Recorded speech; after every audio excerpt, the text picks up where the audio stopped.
Have you ever seen two neighborhoods just a mile apart with totally different HOA fees and wondered, what exactly am I paying for here? Or maybe you've come across a home with what seems like a low monthly fee, but then find out it doesn't include anything you expected. In St. Johns County, HOA fees are all over the place. And if you're planning a move here, understanding the differences can save you a lot of surprises later on. That's what we're digging into in this video. If we haven't met before, I'm Josh Rogers. I'm a licensed real estate agent, and I've spent the last 15 years helping families relocate, buy, and sell homes here in St. Johns County. My team and I love helping people figure out where they fit best based on their lifestyle, their needs, and their budget. And honestly, conversations like this, breaking down real costs like HOA fees, that's where people tell me they get the most value. Now, if you're seriously considering a move here, the best way to get real-life answers and connect with others going through the same process is to join my Facebook group. It's full of people living here now and folks who are still in the research phase. You'll get honest feedback, and it's a great place to ask the little questions you can't find on Zillow. I'd love to see you there. All right, now let's talk HOA fees and why they're definitely not one size fits all in St. John's.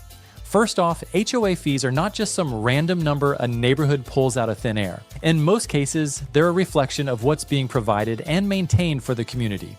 Some neighborhoods like Nocatee or Beach Walk offer resort-style living. We're talking about water parks, fitness centers, golf cart paths, multiple pools, events calendars, security patrol, and full-time staff. Naturally, you're going to see higher HOA fees in communities like that because you're paying for that whole lifestyle experience. Now, compare that to neighborhoods that may still have an HOA, but it's really just covering common area landscaping, basic signage, and maybe a playground or two.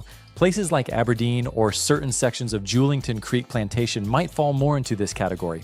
Still great neighborhoods, but very different levels of service and amenities. Another big factor is the size and age of the neighborhood. Larger, newer, master-planned communities tend to have more to maintain and staff, especially when they're still being built out. In some of these places, part of your fee goes toward long-term planning and infrastructure upkeep because the developer is still involved. In older or smaller communities, the fees can actually go up over time as things age and require more repairs. A good example is when a neighborhood has to resurface roads or replace a pool filtration system. Those costs have to come from somewhere, and sometimes that shows up in rising HOA dues or special assessments. Now, before we move on, let's talk about how you can actually get a feel for what these fees are paying for beyond what's printed on a listing. Because one HOA might say it's $200 a month and another says $350, but without knowing what you're getting, it's not a fair comparison. That's exactly why I created the Facebook group I mentioned earlier. Inside the group, people share what their neighborhoods include, what they love or don't love, and how things are actually maintained day to day. It's a great way to get insight that you just can't get from looking at numbers alone. All right, now let's keep going and talk about another big variable. Some HOAs include lawn care, others don't. Some include internet and cable, others include nothing beyond basic maintenance. The trick here is to never assume. Always ask or look at the community documents because even within the same neighborhood, the HOA inclusions can vary depending on the section or builder. For example, in Nocatee, some villages include lawn service and irrigation. Others leave that up to the homeowner. In SilverLeaf, certain townhome areas might have higher monthly fees because exterior maintenance is included, while single-family homes have lower fees but more homeowner responsibility. So you have to look past the fee itself and actually figure out what's being handled for you. That's what helps you determine if it's a good deal or not. I've had a lot of people get excited about finding a home in a community with super low HOA fees, but sometimes low fees can also mean low maintenance standards. That doesn't mean it's a bad neighborhood at all. It just means the HOA might be very hands-off. You might be responsible for more upkeep, and if something big breaks, like a community pool pump or a security gate, the cost could hit you as a special assessment. So don't just chase the lowest number. Look at what kind of lifestyle you want and what responsibilities you're willing to take on. Sometimes a higher fee ends up saving you time and headaches down the road. Now let's tie this back to your personal situation. If you travel a lot or you're not into yard work, you might actually want a community where the HOA handles more for you.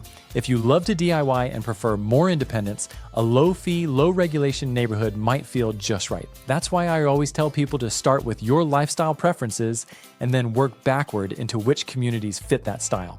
And the HOA fees usually start to make more sense from there. So if you're seriously considering a move to St. Johns County and you're just not sure which neighborhood fits your needs or budget, or how to factor things like HOA and CDDs into your total monthly costs, shoot me a text. My team and I walk people through these questions every day. We'll help you understand the real trade-offs so you can make a confident decision and find the right fit for your next home. Thanks so much for watching, and I'll see you in the next video.